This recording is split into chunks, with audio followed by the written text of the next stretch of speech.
Perfect, okay.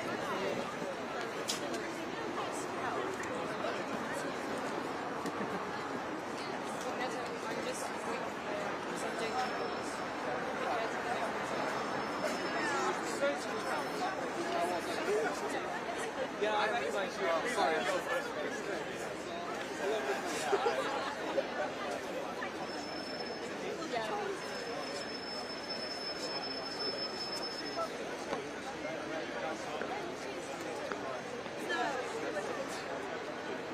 Hi, are you all?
Right, Bev!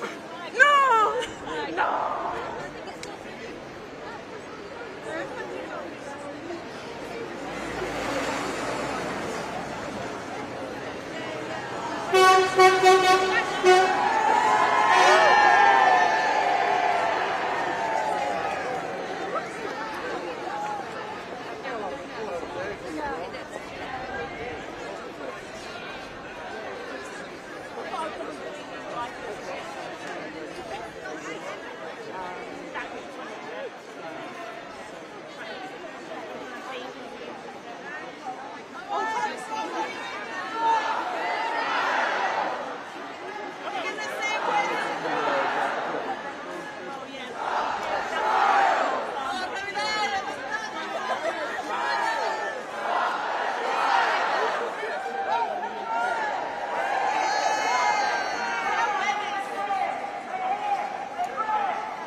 is a medical profession, and someone is supposed to do and look after and protect residents, whatever age they are.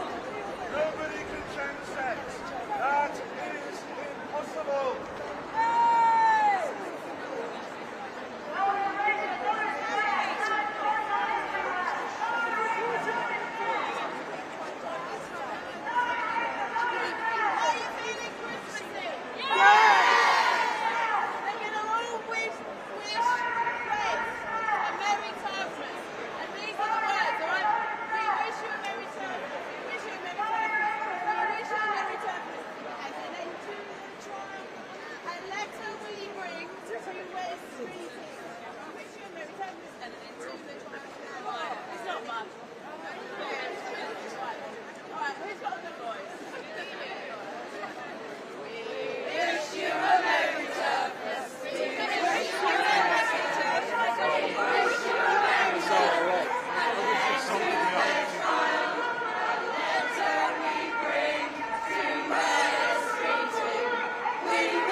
It would have been nice to see them and then journalists to find out.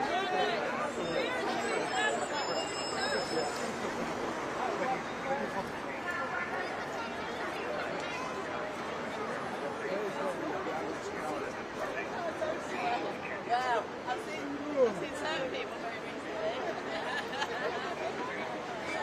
Yes, twins again.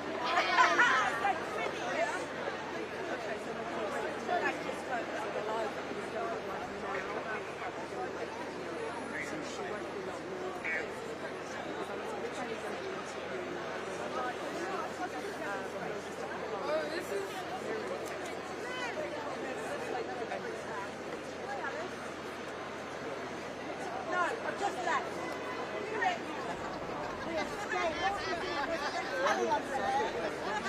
Oh, it is you. Oh, we're here. Okay, we're here. It's one of our age.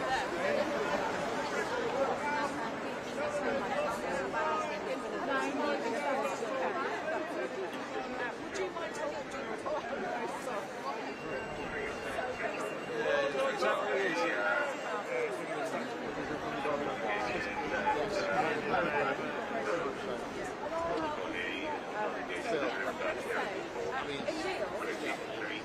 I think I'm going to say something just around. I think we finish our last night shift on 7 AM Christmas Eve. So let's just stay here. So we've actually got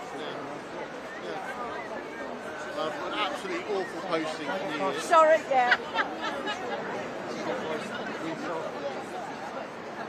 Tottenham Court Road, Junction Oxford Street. One of the foot patrol bits from Hammersmith, but we're getting our own way there and back. It's going to be difficult.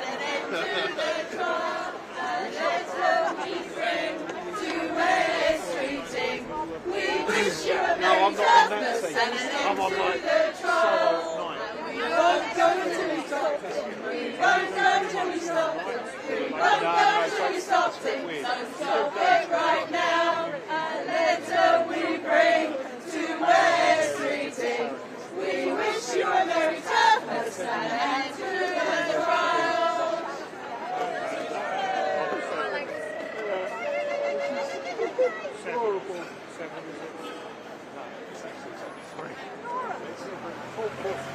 Thursday, Friday, Saturday night.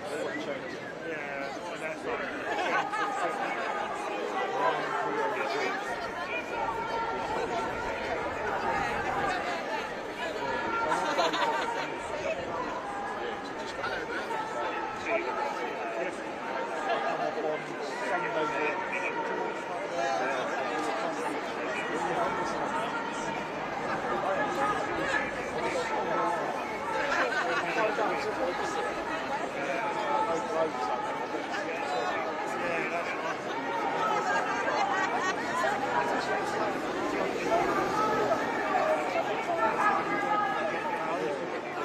I know they will.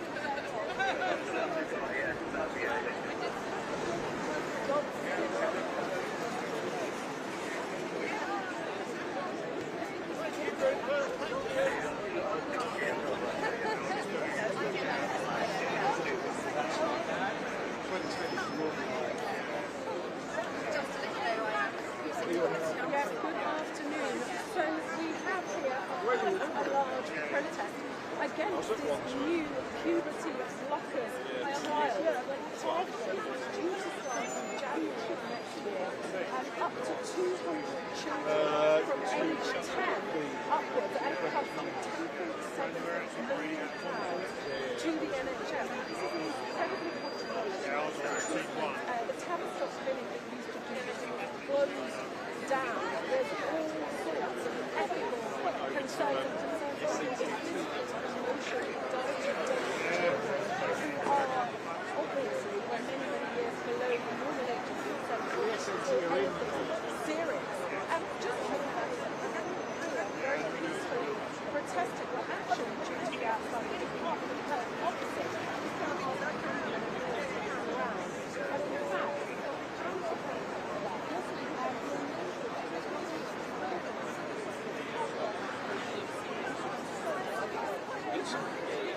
fact,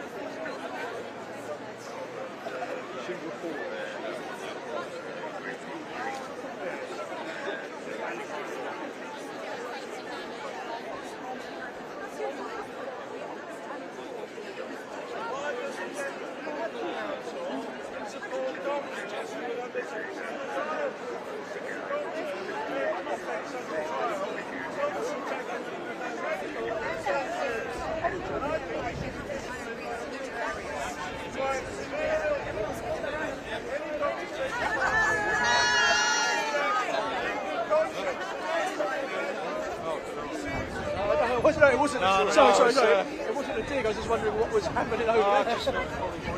Yeah.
Psychological as well. So that's why we're here, to say to West Streeting, let's be fair. Why would we not just ask what the rules were? The rules have been Stop just being reasonable and to actually say it is unreasonable to have these trans. That's what we're here for, and we're not going to stop in general until that's what it's all about. Right. I'm going to introduce our first MP speaker. To his credit, was one of the first people who wrote a letter objecting to, and that is Rupert Lowe. He's the independent P for Great Yarmouth, founder of Restore Britain, and it's a testament to Rupert that he put his head above the parapet before others. But we are today, of all days, not sectarian, because all parties are represented. Rupert Lowe, give him a big cheer.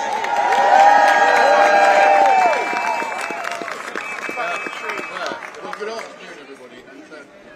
That introduction. Reform MEP as MP as well, and Brexit MEP with you.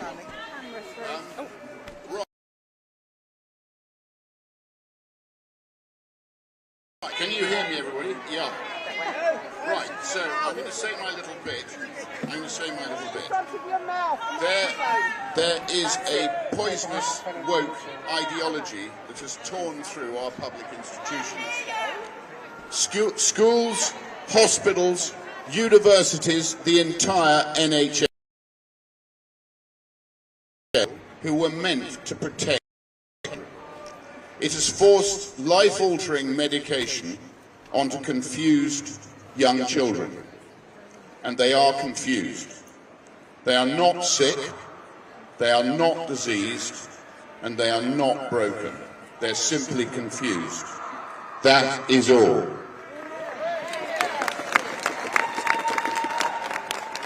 To put these boys and girls through irreversible medical procedures is child abuse. We should have the courage to call it what it is. Child abuse. If professionals have ignored evidence or caused permanent harm, then they must be investigated, held accountable, and yes, prosecuted where appropriate. And I include politicians in that. It is evil. There is no other word for it. Pure evil. If a medical professional has deliberately inflicted lifelong harm on a confused young child in order to satisfy some sick political ideology, then they should go to prison.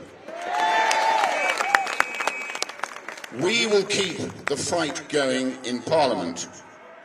We've all forced the establishment to move on this before. We can do it again. Wes Streeting is behaving like Pontius Pilate. We must act.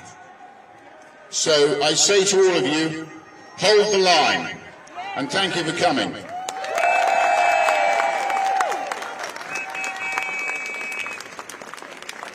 Thank you. Thank you. Loud man.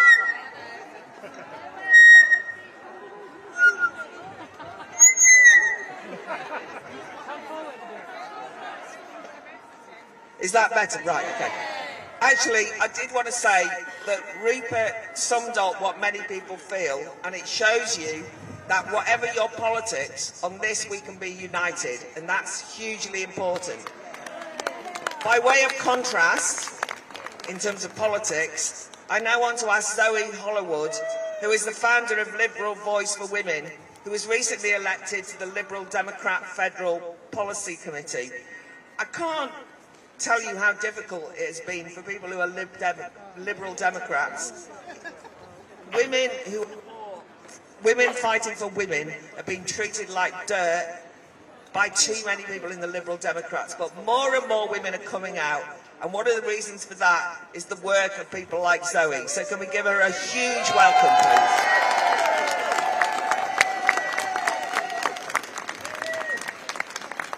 Wow, okay, hello everyone.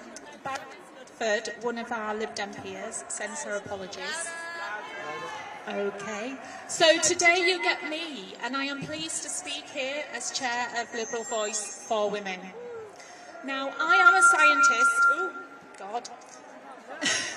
Now, I am a scientist who works in clinical trials, and earlier this week I asked a colleague, a medical doctor, what he thought of this proposed trial.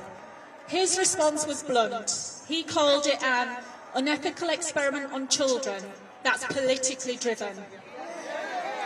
And that phrase has stayed with me, and as I read a quote by Cass, who said, the reality of the environment that we're working in means that the immediate pressure was to find some answers about puberty blockers. Pressure, environment, these are revealing words. But what is meant by this environment is often left unsaid, but some briefings are more candid. Parents, we are told, are taking children overseas to access puberty blockers, bypassing UK safeguards. There is concern that these children are not being monitored or receiving the care they need. The belief, though, is that running another trial, one that could definitively demonstrate these negative impacts of puberty blockers, would reduce this behaviour, this demand. But this is not a scientific problem, it's a policy problem. It belongs to the realm of politics, legislation, regulation and public education. To pull this into the domain of clinical trials, I believe, is to misuse science for political purposes. And even if we set aside the serious ethical concerns about the risks of this trial, this premise of affecting behaviour change is deeply naive. There is already overwhelming evidence that any data that runs contrary to the views of pro-medicalisation activists carries little weight in this arena. We have seen this with the Cass review.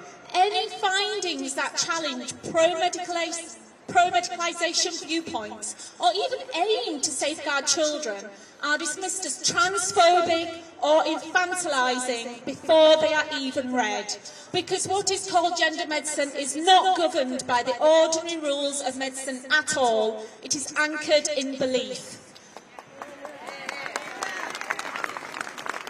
And belief is not shifted by evidence. No single trial can compete with the scale and force of misinformation being directed at susceptible, vulnerable children through activist teachers, radical RSE providers and influencers on social media.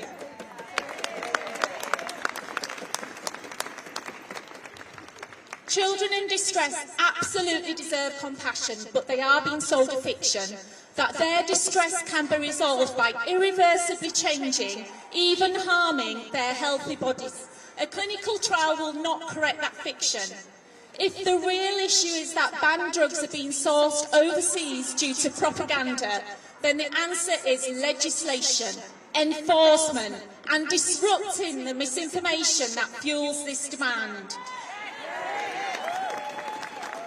Those who promote and platform unevidenced and harmful drugs for children should be treated the same as those who promote other forms of harm to children, whether that's in online environments or in the classroom. If the issue is a weak evidence base, then we begin where medicine always should. First, do no harm. We conduct the data linkage studies on the children who've already been exposed to these drugs. And if the issue is that children are in distress, then we invest in mental health services and we provide that support. As a scientist, when hearing evidence is lacking, it's instinctive to want to gather more data. But to a hammer, everything looks like a nail. This trial is not the answer to the problems at hand, nor to the influential environment distressed children face, risking irreversible harm to hundreds of children in the hope that evidence will persuade those whose beliefs are firmly ideologically held, is at best naive and at worst utterly reckless. Wes, please think again. Pause this trial, prioritise the data linkage study and strengthen and enforce the legislation that you already have in place. Thank you.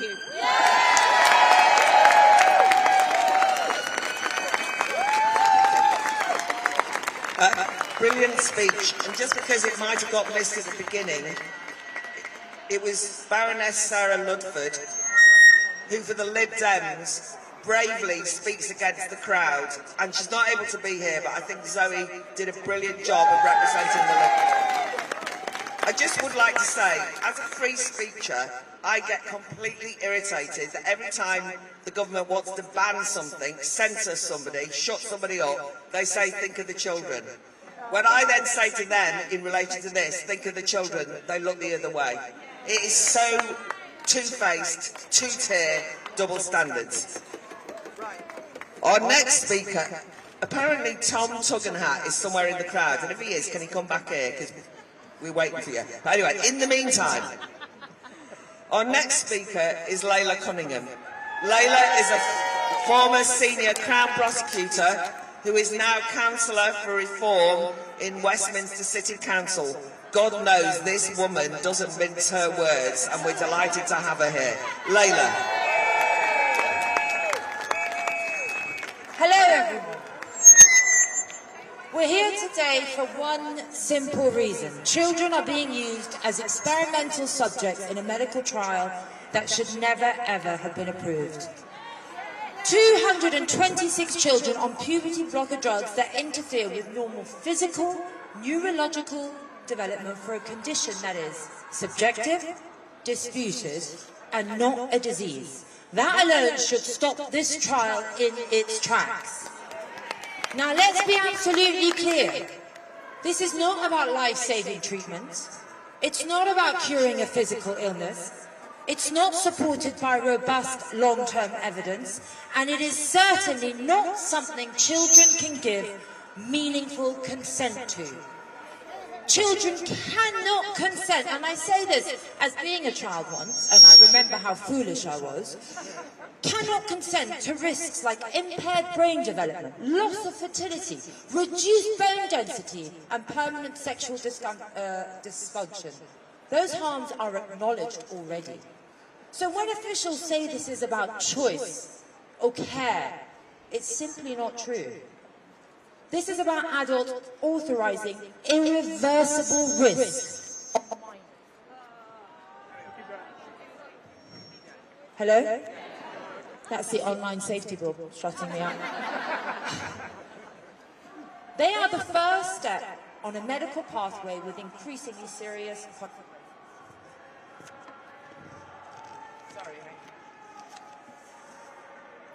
And the most disturbing part, to me, of the trial is the brain imaging component. It exists because researchers already suspect harm to the brain based on animal studies and evidence for people already treated for precocious puberty. But even this element is voluntary. Many children will not undergo this if the trial goes ahead, and that means the data is likely to be not valid statistically. So we are exposing children to risks without even ensuring that the research will be meaningful. That's not science, ladies and gentlemen. That is ideology. And let's talk about who these children are. They are disproportionately vulnerable. They are children with autism, children with mental health problems, children who have been bullied for being gay, and children who have experienced abuse. These are not resilient, empowered patients. These are children in distress. And instead of addressing that trauma, the safeguarding failures or the mental health needs, the system is offering to medicalise them.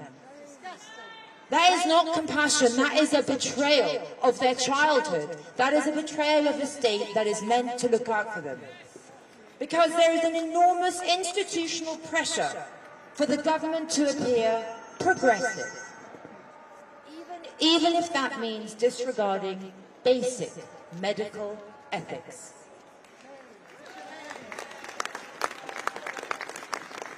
But let's be clear, children are not political symbols. They're not data points, and they are not expendable. This trial must be stopped immediately.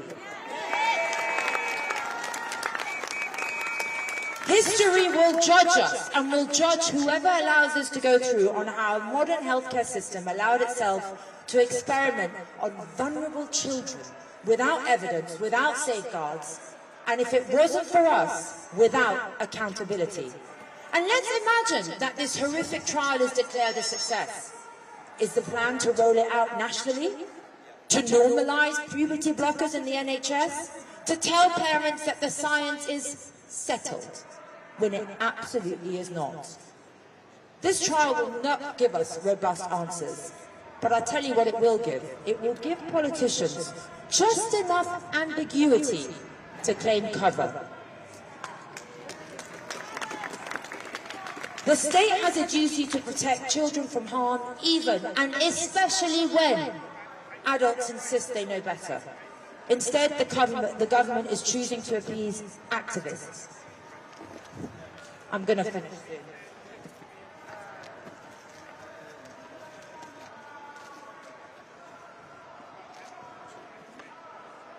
This trial has no scientific purpose. It has no meaningful success criteria, and it has a very obvious political function. The role of the state is not to experiment first and apologise later.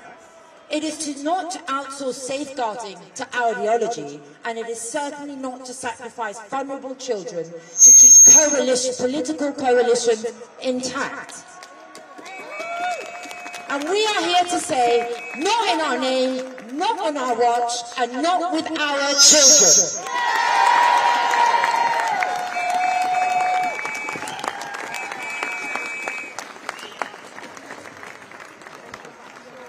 I can't keep getting up and down on that step, right.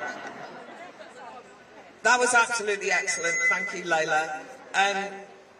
If you look around, you'll see the slogan, Gay Teens Aren't Sick. LGBT Alliance have been, from the start, raising the alarm on this. So I'm delighted now to ask Kate Barker, the CEO of LGBT Alliance, to address us. This is a neglected area, because when we say that children are vulnerable, and Layla was absolutely right on that, many of them are not vulnerable, not sick, not ill, they're just gay. They're lesbians. Guess what? It's not a crime, it's not an illness, and if they're allowed to grow into it, they'll enjoy every bloody minute of it, won't they? Let's be frank. Right, Kate Barker, can I have you on the platform? Sorry, Kate.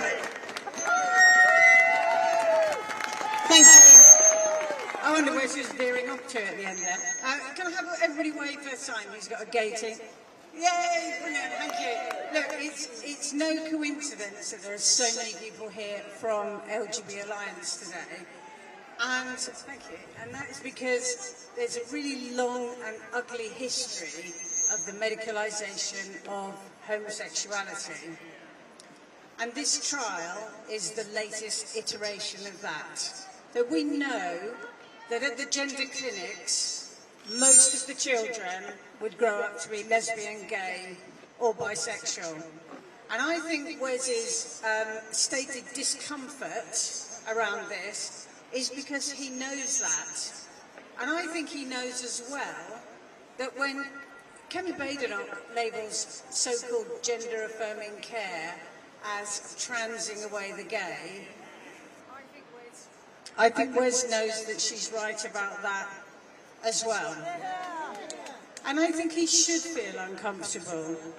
I think he should feel uncomfortable that he, as the first out gay man to run the health department, is going to be enabler-in-chief of a trial that is unethical, it's unscientific, and it's absolutely unconscionable that gay youth are going to be under attack like this. So we would say, whereas there is still time, please leave gay kids alone.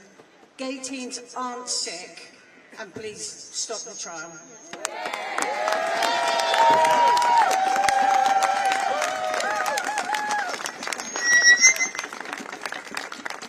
That message should go loud and clear. I mean, can you imagine a Labour Party attacking gay and lesbian children? I mean, you couldn't get more grotesque than that. So anyone who's here from the Labour Party, you really need to put the pressure on. This is the Labour government. They can't have this happen. It is ridiculous and disgusting. The next speaker is a psychotherapist, an author, the founder and director of GenSpect, hardly needs introduction, Stella O'Malley. The work of psychotherapy, the work of therapists in relation to this is a mixed bag. Too many people who work in therapy have gone along with this ideology and have tried to silence those people who go against it. Stella will not be silenced, and we're delighted that her voice will be heard here today. Thank you, Stella.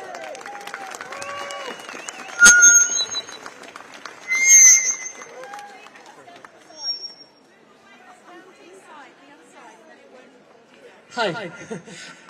Yeah, well done to Venice for bringing everybody together. I think it's really special that we have all managed to come from all the different strands. There's feminists here, there's lesbians here, there's women's rights, there's gay men here, I've met quite a few concerned parents. There's also detransitioners here, and there's psychotherapists and doctors. The last time I was at a demo, I was singing Free Nelson Mandela.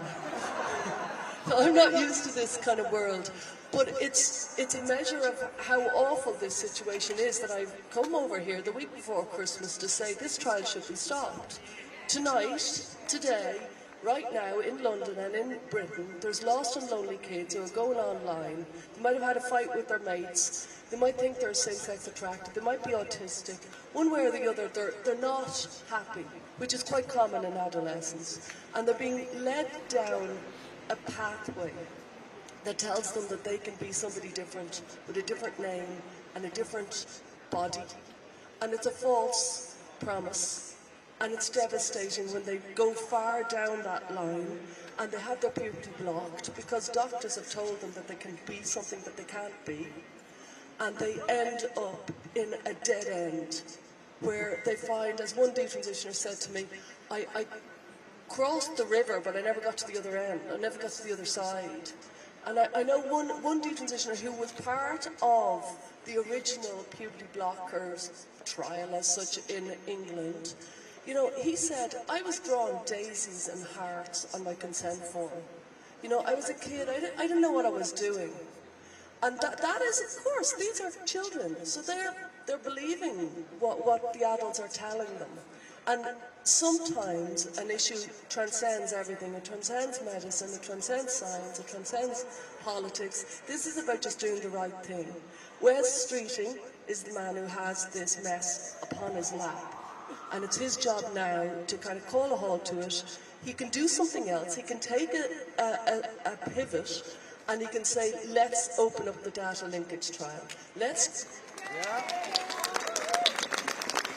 follow the 2,000 children that have already had their puberty blocked. I've met many of them. Some of them are very unhappy. Some feel that they've passed the point of no return, so they feel they can't revert back. Some of them are trying to detransition. An awful lot of them are very unhappy. And we could follow up those, and then we would have a real result of what happens when you block a child's puberty, block their sexual awakening, and block their ability to go into adulthood with a free future. So thanks everybody to Venice Ellen for bringing it all together.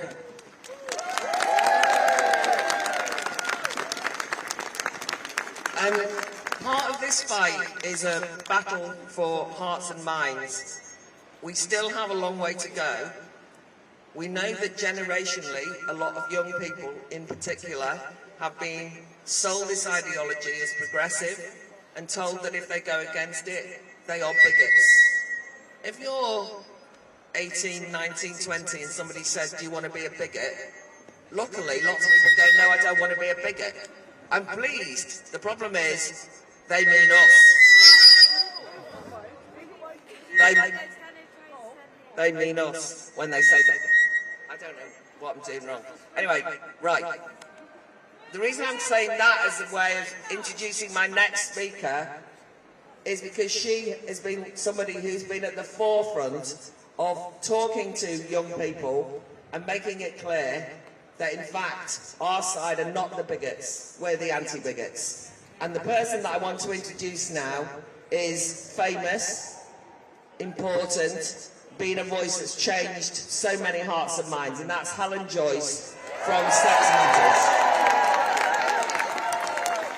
Helen, we owe you a great debt in terms of what Sex Matters has done and what you personally have contributed to turning the heads of young people. I believe that we should corrupt the youth in that kind of a way, and Helen's been at the leading edge of that. Helen Joyce. I'm not sure that's precisely the introduction I wanted. I have to say thank you to Venice before I say anything else. Without her, this wouldn't have happened today. So I'm here with my colleague Fiona McEnena from Sex Matters, and Maya Forstater, our CEO, is in the High Court right now at the permissions hearing for the PONS judicial review that we're bringing. So there's so much going on. I just want to say two short things. One is the trial cannot possibly provide any evidence that is in any way helpful to anyone. All they are doing is giving half of these children what these poor children have been indoctrinated into thinking they want now, and making the other half wait for a year. That's it. And they're following them up for a short time. Anyone who knows anything about children will know that the ones who get what they want so desperately now will be delighted, and the ones who have to wait will be very sad and then delighted. We do not need to analyse that data to know this. We know it now. It's not going to tell us anything about how they feel when they're adults, when they're in their 30s and they realise finally what it means to have given up the chance of parenthood, what it means not to have gone through puberty with their friends, why they're behind, why they're out on crucial moments of their youth. It cannot possibly show those things. What could show some of those things, this is the second thing I want to say, is the data linkage trial. 2,000 children, as Stella said, have already been exposed to puberty blockers in this country. And absolutely disgracefully, the adult gender clinics refused to cooperate with Hilary Cass and to provide the data that she needed to know how they are doing now. I know it's not the same as a randomised control trial, but it is 2,000 kids. We do not need to put any more children at risk, and it's much longer time frames. Right now, we could find out how those children are doing in broad terms. Have any of them hurt themselves or done worse than that? Have they been admitted to hospital for mental health issues? How is their physical health? Just generally, how are they? What diagnoses do they have? If we don't know those things about children we have already exposed, how dare we expose any more? So there has been a crisis of responsibility here. Everybody has passed it off to someone else. Hilary Cass said she would have been happy if this didn't get ethical approval. She's left it to the Ethics Committee. Wes Streeting handed it off to the NHS England. They handed it off to the Human Research Authority. They handed it off to the Ethics Committee. The Ethics Committee just looked at this little design, which isn't very good. They should have said no. Nobody is standing up and saying, I take responsibility. There is now only one person who can do that, and it is Wes Streeting. We elect people to take responsibility, to make decisions. He's the Health Secretary. He's a gay man himself. He has said that he is uncomfortable about this. Wes, I am begging you, on behalf of every child who needs to grow up healthy, every child in this country, say to them, do that data linkage study first, and if you can come back and tell me that those children are in great shape, they love it, they loved having their puberty blocked, brilliant, then you can do it to some more of them. But until you can show me that, no, you are not to do this. Wes, please, get that data first.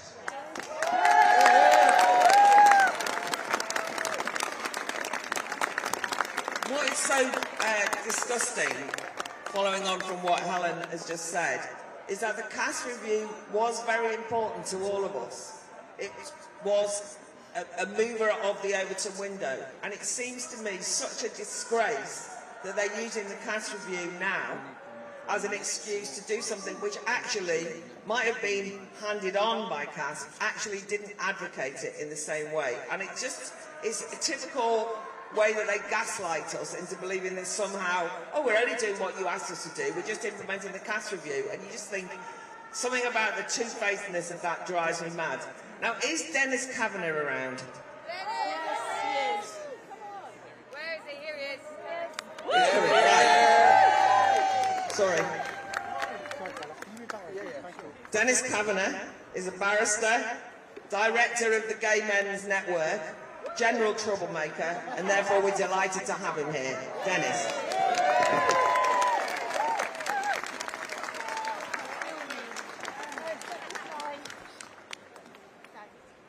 On this side of the street today, we stand against 21st century gay conversion therapy. A puberty blocker is an anti-gay, anti-lesbian chemical weapon. Over on that side of the street, they call back to the past. They believe gay teens are sick. They believe gay teens need chemical and surgical correction. What was the electrode to the testicles yesterday is the chemical castration of today. 80% of the boys and 90% of the girls at the Tavistock were same-sex attracted. In the population, we're about 2-3%. If trans is naturally occurring, there is no explanation for that figure being so high other than we are witnessing gay conversion therapy on the NHS. And it is wonderful to see so many people here, wonderful to see so many straight people standing with gays and lesbians, but we shouldn't be doing this in 2025. Gay and lesbian teenagers are not there on this trial for medical reasons, for scientific reasons, they're there for political reasons. Because this health secretary is too gutless to say no, I won't have children treated like this. No, I won't have little boys, little gay boys like he once was, subject to something that will give them osteoporosis, that will drop their IQ, that will set them apart from their peers. How dare our first gay health secretary, how dare he do this, and how dare he get on television to get his excuses in early and whinge about feeling uncomfortable. Well, I bet you feel uncomfortable, Wes, but I tell you this, not as uncomfortable as the generation of gays and lesbians you are going to condemn to being lifelong medical patients. You'll have to forgive me if I sound angry today, and that I don't deliver the sort of measured speeches for which I'm very grateful for the other speakers. But this is existential for gays and lesbians. We should not be out here doing gay rights again. We should not be persuading the NHS that there is nothing wrong with us. There was a dark joke at the Tavistock. They knew what they were doing was wrong. They said, soon there will be no gay people left. If we leave it to them, that will be the truth. That is why we must fight this. Puberty blockers are an anti-gay chemical weapon, and puberty is a human right.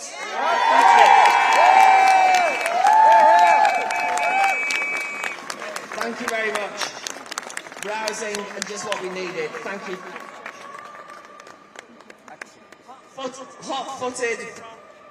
Hot-footed from the House of Commons chamber, we have, this is quite, Lieutenant Commander Tom Tugendhat, who is the Conservative MP for Tunbridge, and we're delighted now. We're going to start seeing the MPs coming through from the House of Commons, but Tom, you're very welcome. Thank you very much indeed. I hope you don't mind if I stick to just Tom rather than using rank. There is a time in all of our lives when we start asking ourselves some really fundamental questions. Now, I don't know about you, but I remember that time of one of confusion, sometimes fear, certainly abandonment, and every now and again, genuine and utter terror. And in those moments, I was vulnerable. We're all vulnerable. We made decisions, certainly I did, that were at best described as not wise. My father had stronger words for them. We made decisions that could have cost us very dearly. And we made some decisions that we only got out of because of the love and support of those who know us best. That time in life is called puberty. And I'm really sorry, but there's no way to avoid it. There is no way out of it, there's no way round it, there's no way over it or under it. The simple truth is that it is part of the human existence. Whether you're a man or a woman, I'm afraid it is just life. Now, there are answers, and those answers we know are the strength, the love, the support of family, community and friends. We know those answers are in knowing the truth about speaking about the genuine responsibilities that we have as individuals, to each other, to our families, to our friends, to our communities, to our wider society. But we also know that there are some untruths. There are some ways that people try to escape. Sadly, many of our young people turn to drugs or alcohol. And that's bad enough. But to have, let's be honest, false prophets offering cures for life that is not a disease is a really troubling turn of events. Now, I've been watching this debate, and I owe an apology to many people out there for not having raised my voice early enough. I must be honest.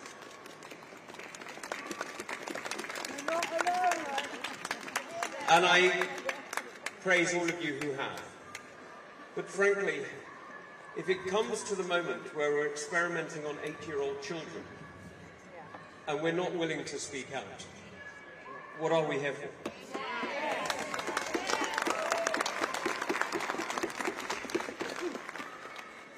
So let me pay huge tribute to those who have spoken out. To JK, who I know is a champion of many of us. To Helen, who's here with us today. To my friend Kemi Begnock, who has been clear at this for longer than I care to remember. And let me also pay tribute to all of you. Because this is an argument, a debate, that is going to call on all of us to be clear. It's going to call on all of us to remember what the truth is and not what we wish it were.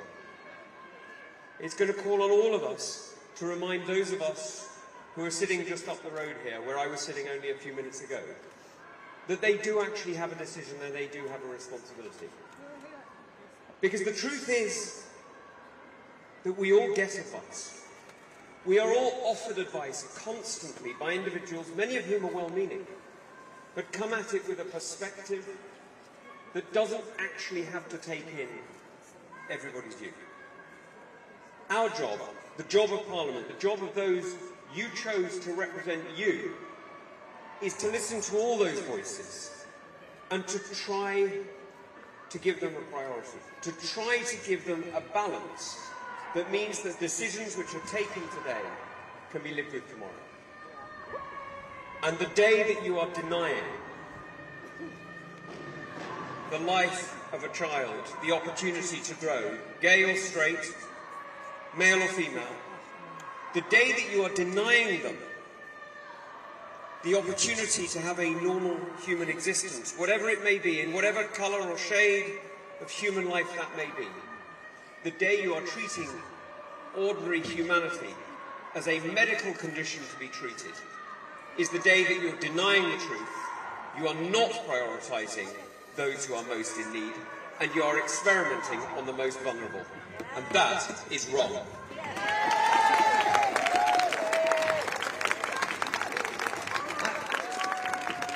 I thought it was about time I made a confession, which is, I have to say, I always believed I was born in the wrong body. My body has failed me so often, it's boring. I would like another one. It's also true that I've always been gender non-conforming. I was always one of those people that was never quite feminine enough. I was always one of those people who was awkward squad. And all I'm saying is, thankfully, nobody sent me to the doctor. Nobody sent me for drugs. And even though people might have looked at my body and thought it could do with improving, broadly speaking, they didn't send me to be butchered, to have bits removed, to have changes.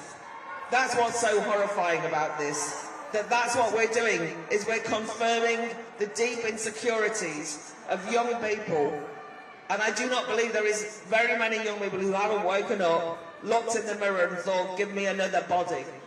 And our job as adults is to say, your body is brilliant exactly as it is. Celebrated. Now, it's feasible that not all the MPs are going to turn up in time because they're stuck doing the good work in the Commons. So I want to tell you who we're missing so that you can give them the congratulations when they arrive. They might end up chatting to us in the pub rather than out here. But I want to say that we would have heard from Jonathan Hinder, who is Labour MP for Pendle and Clitheroe, former police officer and a leading voice of Blue Labour. And I have to say Jonathan has been brilliant on this subject. Blue Labour have been brilliant on it. The Labour Party is a mixed bag, to say the least, but the Blue Labour bit have been consistently on the right side in relation to this.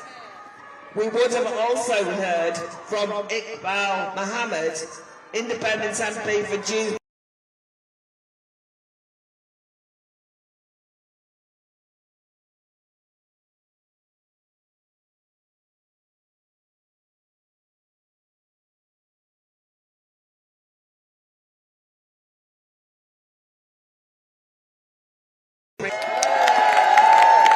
Independent in the best possible way. They're on their way, apparently. Good. Ex-Labour MP for Canterbury. We can maybe cheer them in real life in a minute. While we're waiting, I wanted to call on Julia Long, a lesbian, a feminist, and a thorn in the side of the establishment. Julia.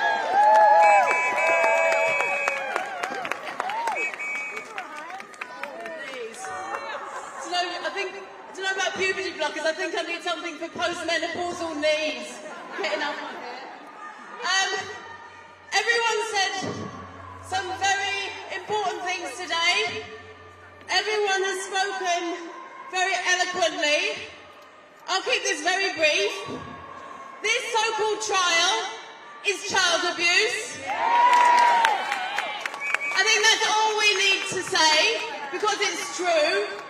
Sometimes the truth is very simple and very straightforward, and actually sometimes I agree, there is no debate. We do not debate terrible wrongs. We simply say no to terrible wrongs. Child abuse is a terrible wrong. 2,000 children have already been subjected to that child abuse, and at the very say no more. Thank you.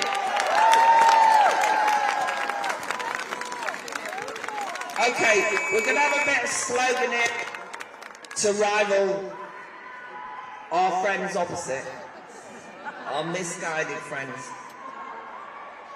And it goes like this. What do we want?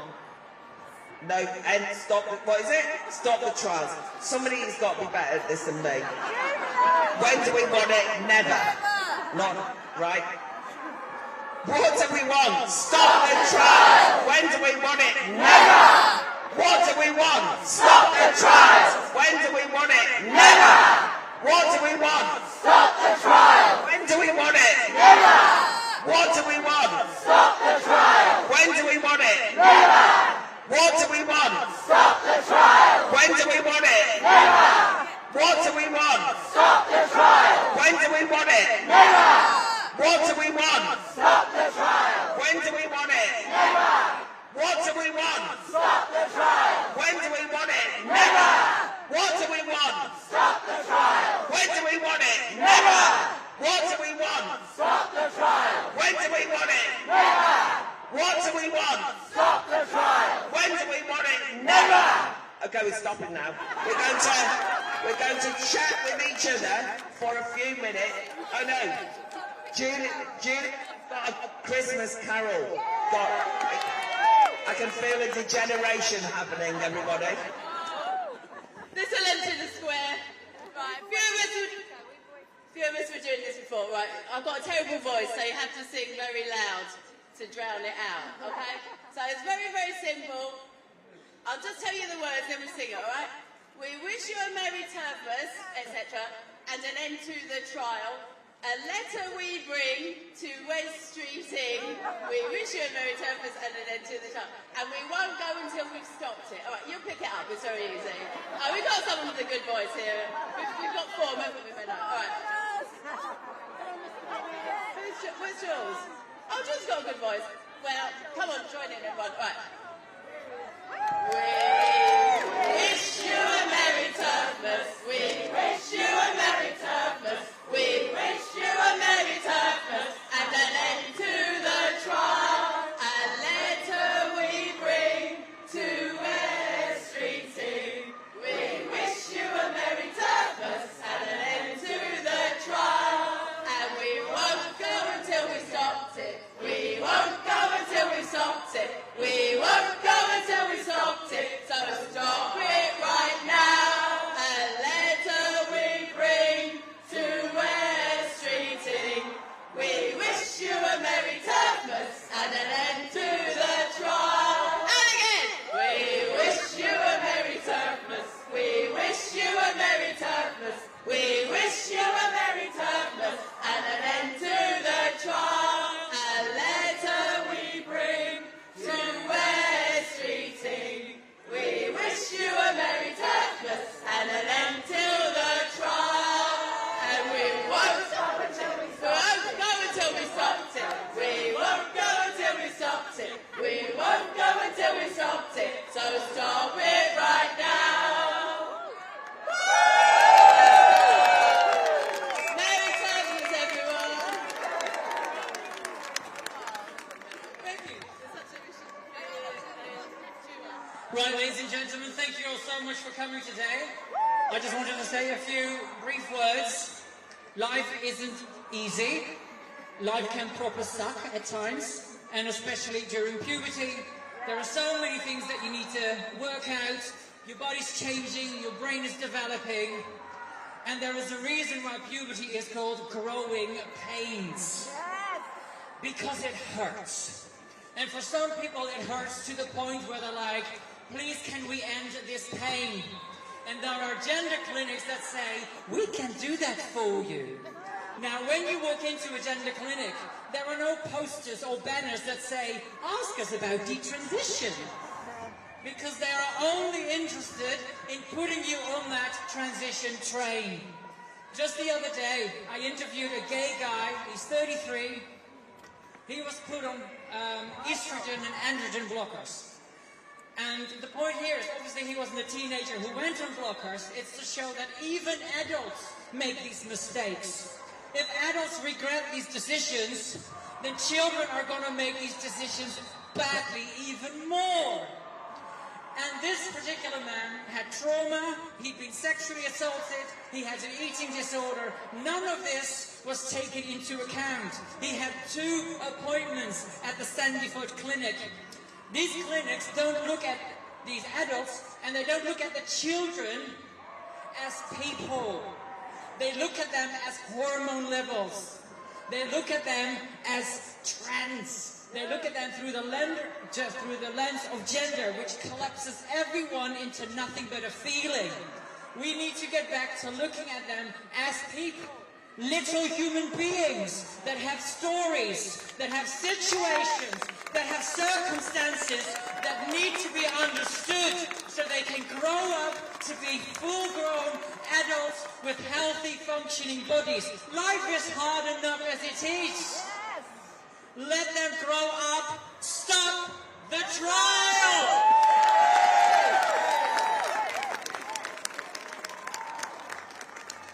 Right. It's called time filling because the MPs are on their way. Right. That was a terrible way of saying thank you, Menno, for that, for being our choir master, and also a terrible way of introducing actually one of the most important voices in this whole discussion, which is Stephanie Davis from Transgender Trend. I've already told her this, but when I didn't know what the hell I was talking about, other than to instinctively know it was wrong, I got sent some stuff off their website when I was writing about issues in relation to education and suddenly finding that the Times Education Supplement didn't want my articles anymore. Usual. But I didn't really know much about it. And I read the transgender trend stuff and I was educated in the best possible way. We owe them a great debt, and Stephanie has been enormously powerful as an advocate. Stephanie, can you come and say a few words, please? We all need hands getting up.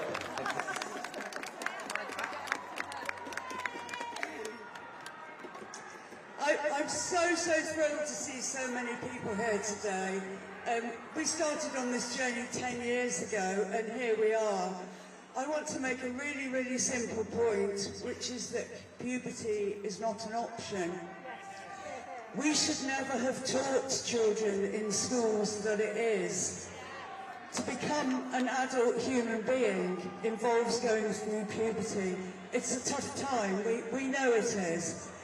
This current generation of adolescents have been exploited by a movement online and, to our shame, in schools, telling them that they have this mysterious quality called gender identity, which is real and immutable, and their sex is just a subjective quality that you can change.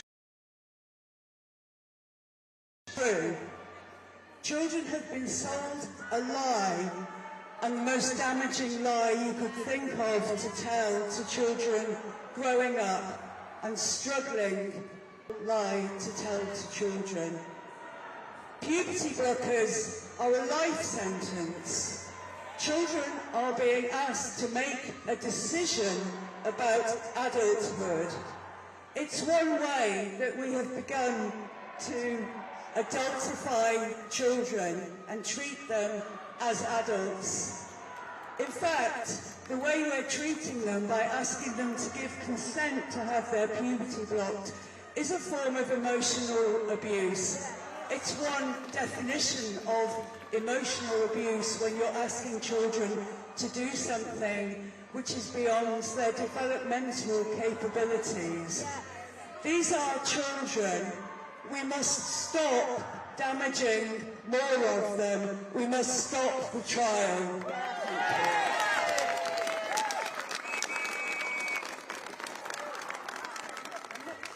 We are very shortly going to go to the pub. A nameless pub that's close to here. And if you want to know where it is, you're to come and inquire after this. We're going to finish off with some more slogans We might even sing. And then we're going to go and have a pint. Right. What do we want? Stop the trials. When do we want it? Never. What do we want? Stop the trials. When do we want it? Never. What do we want? Stop the trials. When do we want it? Never. What do we want? Stop the trials. When do we want it? Never. What do we want? Stop the trials. When do we want it? Never. What do we want? Stop the trials. When do we want it? Never. What do we want? Stop the trials. When do we want it? Never.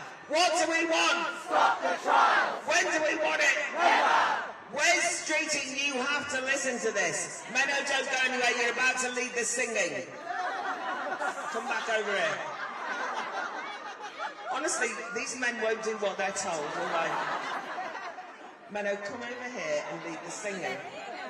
Oh, and the MPs are here, so we're going to welcome them by singing to them. Menno. What are we singing? Rosie, Rosie, give me an answer too. I'm all crazy for all the work you do. It gives me great pleasure to introduce one of the leading lights of this movement, Rosie Bloody Duffield, MP. We've already introduced you properly earlier. We're delighted you're here, Rosie. Thank you. I can't thank you enough for being here, because I've just come out of that ridiculous waste of space in Westminster, and the deputy decided that I didn't need to speak on the urgent question, so I bobbed up and down, and they chose all of the Labour newbies who are just affirming that the Health Secretary and the government are wonderful. So today I feel very voiceless, and I was going to voice everything that you all wanted me to. Westminster hasn't answered our letter that we sent in a while ago. We're going to deliver it today though again, and that's lots and lots of cross-party signatures. There are lots of cowardly Labour MPs who agree that they want a job, and they won't say anything out loud. They still get platformed when I don't at all of the women's conferences and things, but they won't say or do anything. And I'm really angry now, because I've been in this fight for a while, not as long as some of you, and thank God for Transgender Trend and Julie Bindle and everyone else, but I've been in it long enough to tell you this is the worst thing that has ever happened in this entire experiment with children. Yes. There's Menno, thank God for Menno, thank God for Josh Howie, thank God for LGB Alliance, WRN. What would we do without them? How would we pique the public? These children, we don't know who's going to give consent for the littlest children if they are in care or looked after. We don't know who's going to get to give consent because they can't legally if they're under 13. You know that 8, 9 and 10-year-old children will be given consent by one parent. So what happens if the other parent disagrees? Wes Streeting says he's listened to clinicians, but I can see several clinicians and Helen Joyce and experts who say this is not okay. Why isn't he listening to them? We need to write to MPs, shout, yell, write to Wes Streeting, and do not give up.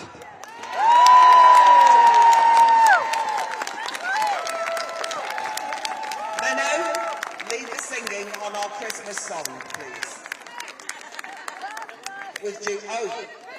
Just hold on. Sarah Punchin has just come from the House of Commons, from Reform.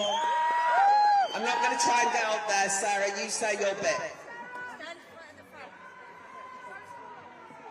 Hello, everybody. So, yes, I've just come from the chamber where I questioned Wes Streeting on this shocking trial. I said once again that this is nothing short of state-sponsored child abuse. This is human experimentation on our children. These children, there is no lower age limit. I've asked for, if this trial goes ahead, for there to be a lower age limit, and they are refusing to introduce that. I have asked for all already diagnosed children, vulnerable children with issues like ADHD, anxiety, children in our care system to be excluded from this trial. Do you know what I was told by the most frightening bunch of clinicians? They told me in Parliament that they wanted to see the effect of these drugs on those children. They told me that in Parliament. So today, again, I have asked Wes Streeting to follow the will of the people.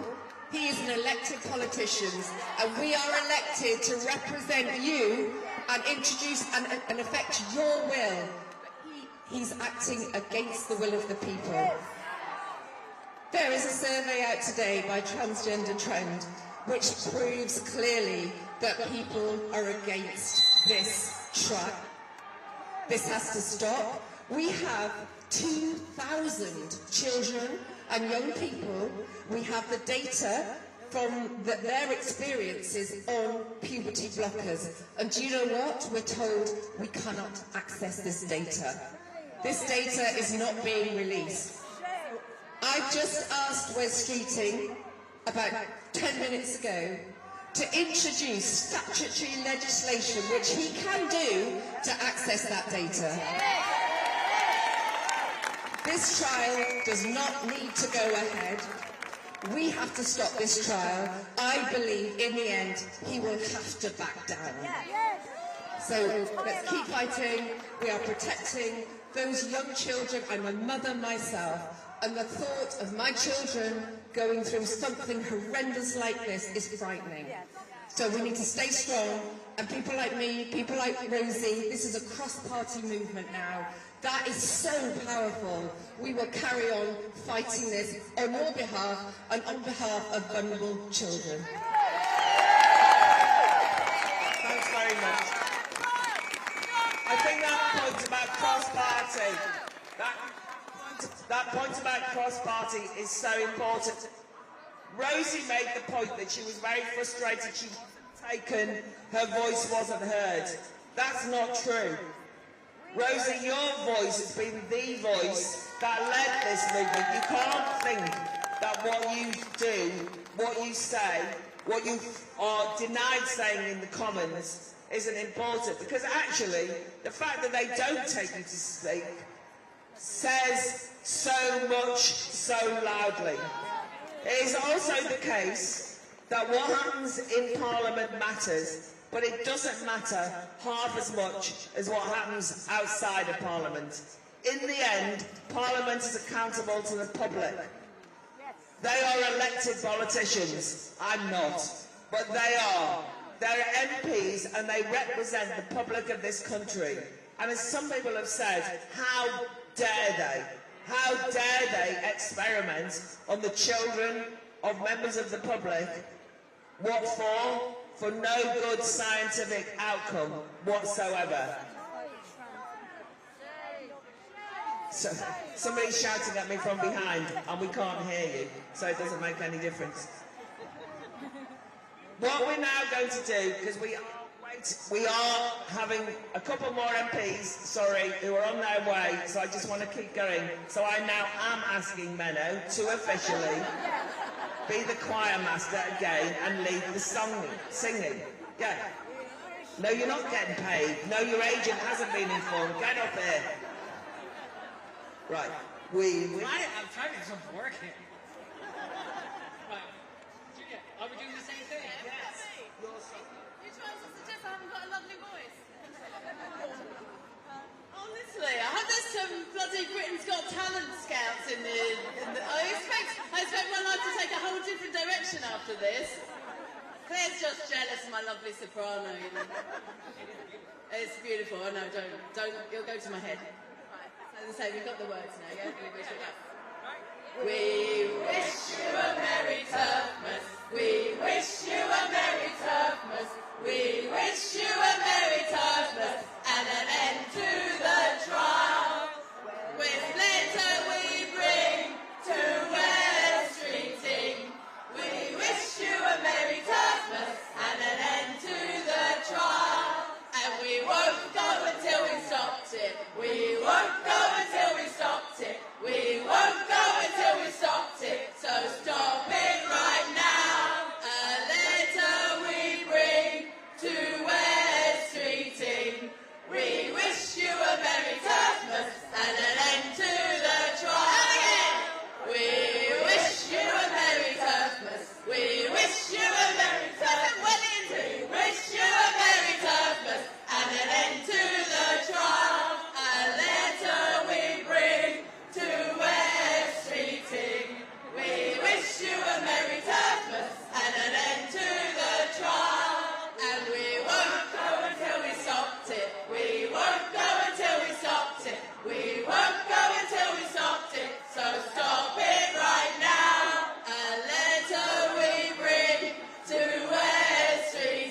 for the pub.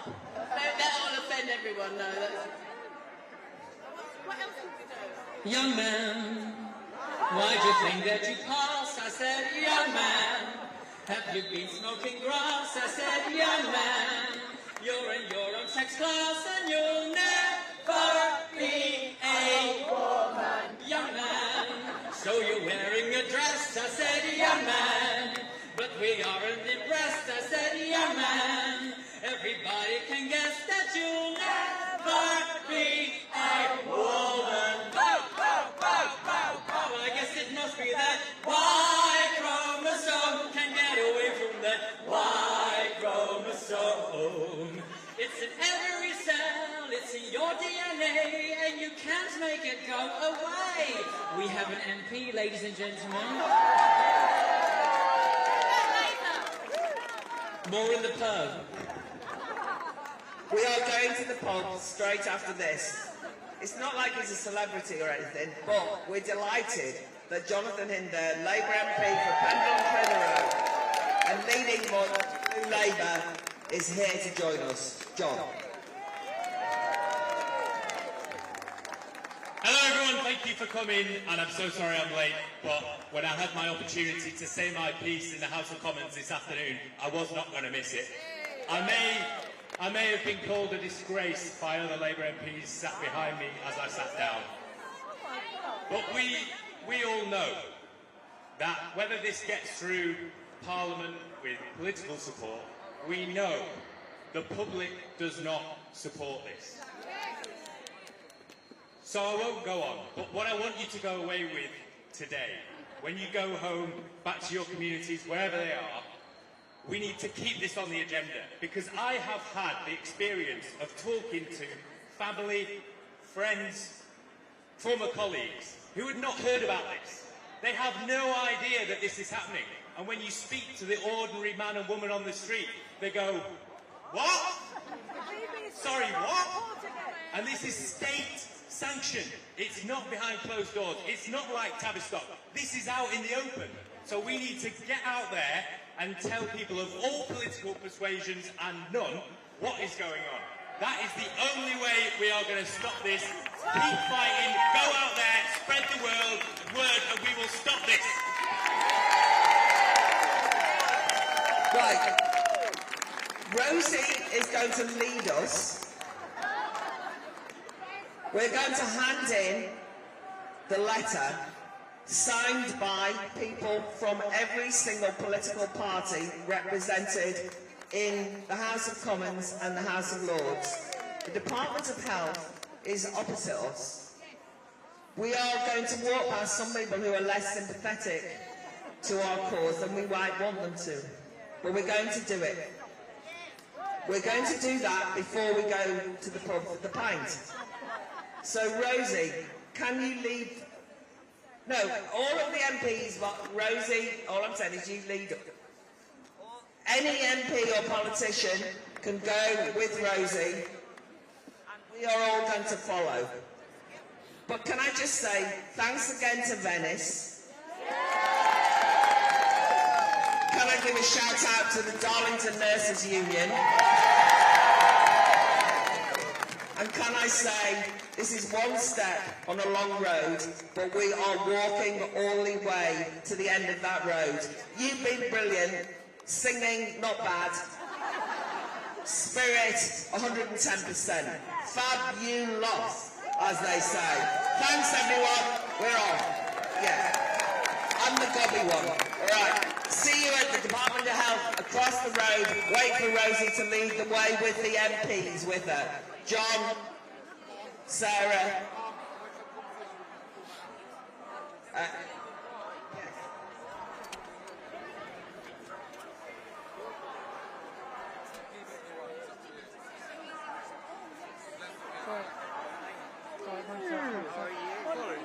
Yeah, stranger.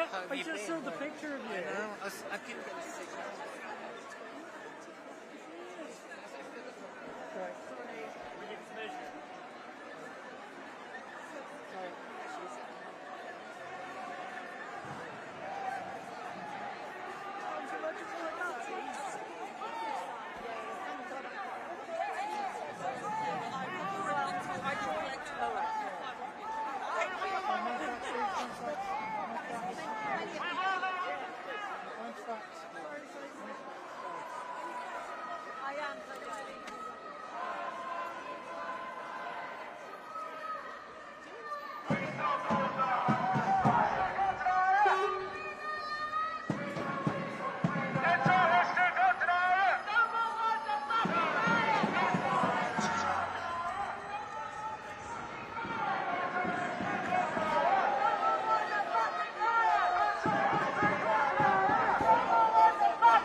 Over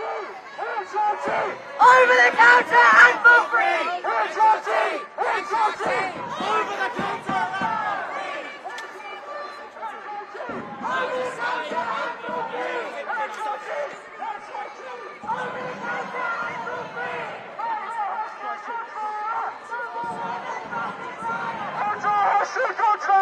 Stonewall wants a fucking riot!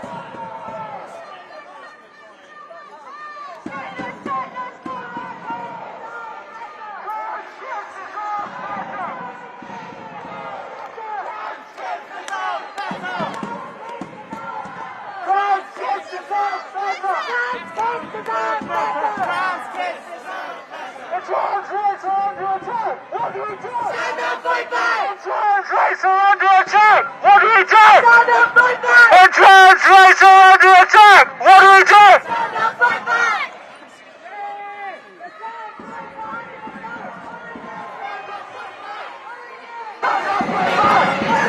Stand up, fight back! Trans rights are under attack! What do we do? Stand up, fight back! What do we do? Stand up, fight back!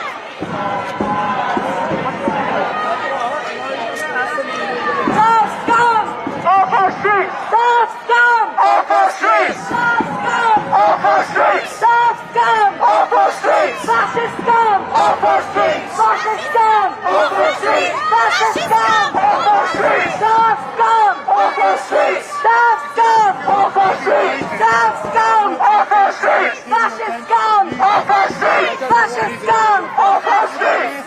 Stop scum! Off our streets! What does it matter? We don't know what news agency you're from. We don't know what news you're from. If you don't want to give it, then we can't trust you. HRT! HRT! Over the counter and for free! HRT! HRT! Over the counter and for free! HRT! HRT! Over the counter and for free! HRT! HRT! Over the counter and for free! You've got permits.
Over the counter and for free!